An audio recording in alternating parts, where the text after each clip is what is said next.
there's something in your house also, be strong in his might.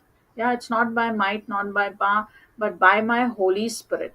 So know, and yes, as David said, so even Hebrews chapter 4 verse 16, it says that it is his throne of grace and his throne of mercy that we come before God. So ask him, seek his mercy, seek his grace, and there's so much, you will just, it will just lighten you, just this thing will just lift off you, and you'll be able to tackle it, and then it will not touch you anymore.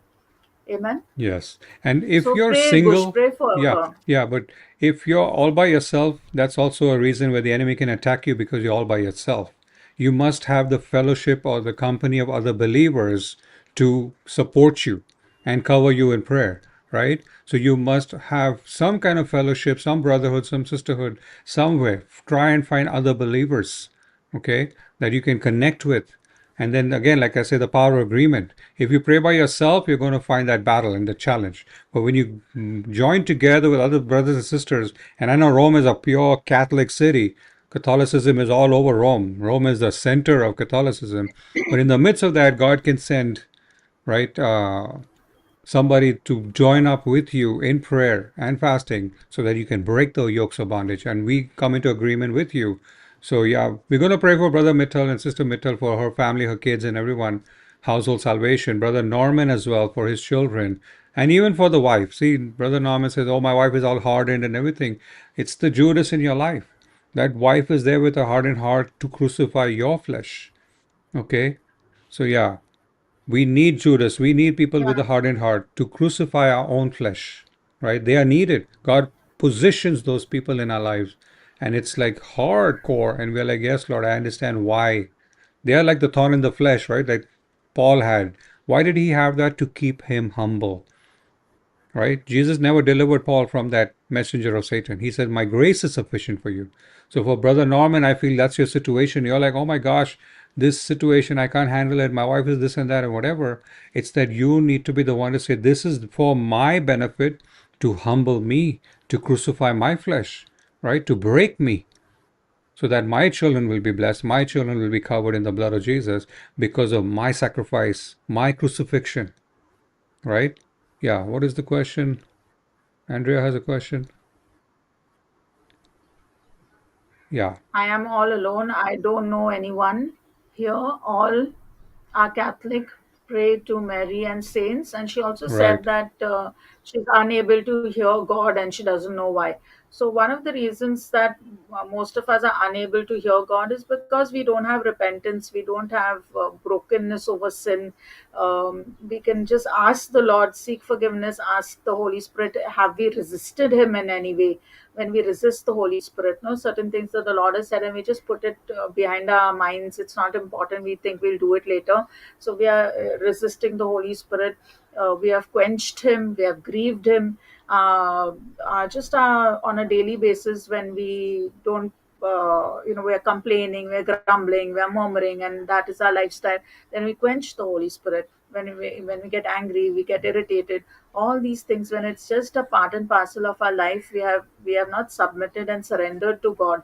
So all these areas is the reason why we don't hear God's voice. But we just need to ask Him for that brokenness of sin. If we don't are not able to do it ourselves, He's so good, and He helps us in all these areas, because Isaiah 59 says sin separates us from God.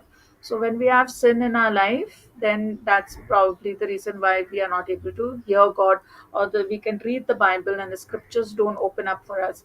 But still, God is so good. God is sovereign. He can, even through all that, He can still speak to us. He can speak through, situations, circumstances, children. He can use anything to speak to us and draw our attention. But again, I would say, even if you can't read the Bible, or you're not understanding anything, I would still ask everyone, just continue to read, continue to read, continue to read. I have gone through it, so Yes. I know. For days and days you may not be able to hear God, you may not be able to understand what you're reading. It does not remain with you, you're not able to meditate on it, but still go back to His word, still sit at His feet. Keep asking for His grace, keep asking for His mercy, and somewhere or the other, so many things will open up for you eventually.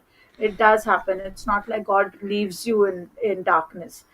Yeah, yeah, David. So Yes. just pray for, Yeah. yeah. You know, Andrea, I want to share something personal of me as a person. It's hard for me to express love and like affection because we come from a very conservative background.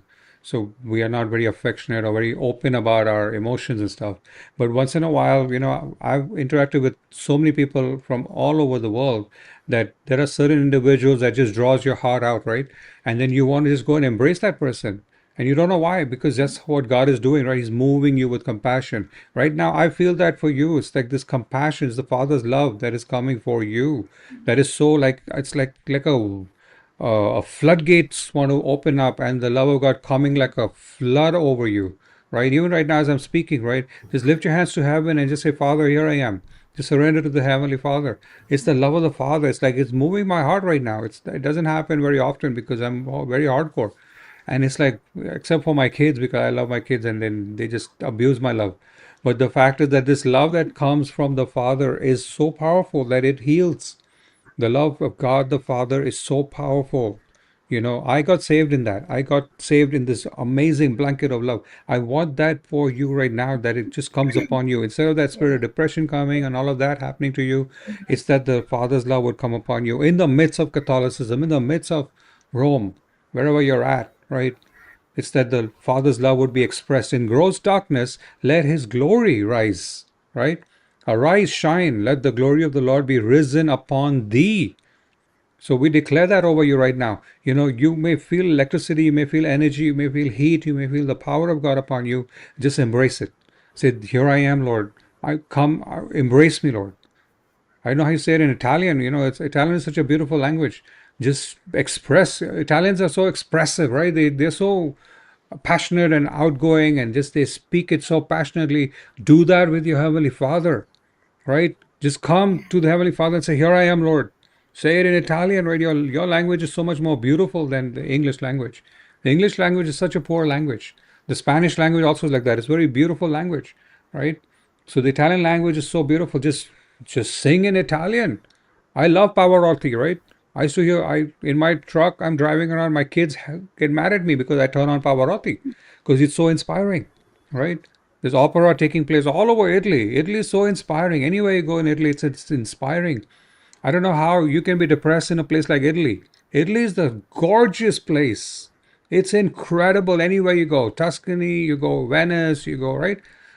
Bari, you go all over. Genoa, right? That's where Christopher Columbus sailed from. And then Sicily. Sicily is beautiful. It's just gorgeous, right? And all of North Rome is like amazing. Northern with all the mountains, and it's so incredibly inspiring. If you feel like that inside your home, get out into the piazza, and go and have a little espresso, and all of the life is so beautiful in Italy. It's just you can't stop smiling there because the food is awesome, the people are awesome. They're just so loving and like a family, right?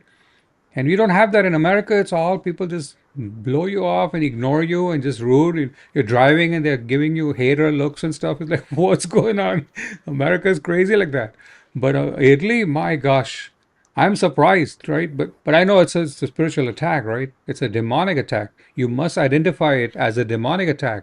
Don't accept it that, oh, it's I'm depressed or Yeah, I am sad. Don't go there. Don't say yeah, those things. Oh, I'm unworthy, and that's the devil messing with your head. He's messing with your emotions. He's messing yes, with your soul.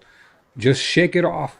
Right now, you just stand up and just go like that. Like, I'm going to shake this off, right? Just do a physical action of motion, sometimes by faith. Jesus would tell that person, right? Rise up and walk, right?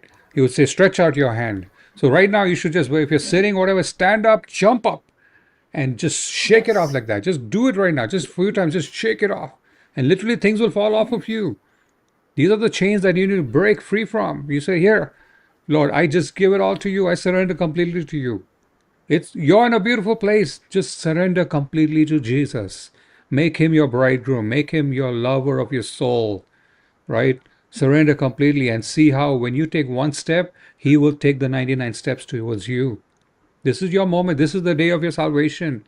Literal salvation, like the Savior himself, El Salvador, this the Lord of the universe will step off of his throne and come and visit you.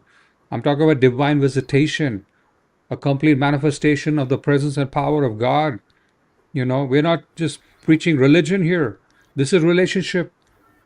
Come into that relationship. All of us here online, we love that about Jesus. It's a personal thing, right? So we want that for you. Don't be so close to the devil and the demon and the evil. Shake that off. I Yeah. don't need that in my life. Yeah. You know what I'm saying? So just step up and stand up and shake it off like that. In Jesus' mighty name. Right now, we declare that over you. We speak freedom over you right now in the mighty name of Jesus. We break every chain. We break every chain of bondage over you. We bind that spirit of depression. We bind that foul, unclean spirit. We command it to get out right now in the name of Jesus. We rebuke the devourer in your life right now in the mighty name of Jesus. Come out of her right now in the name of Jesus.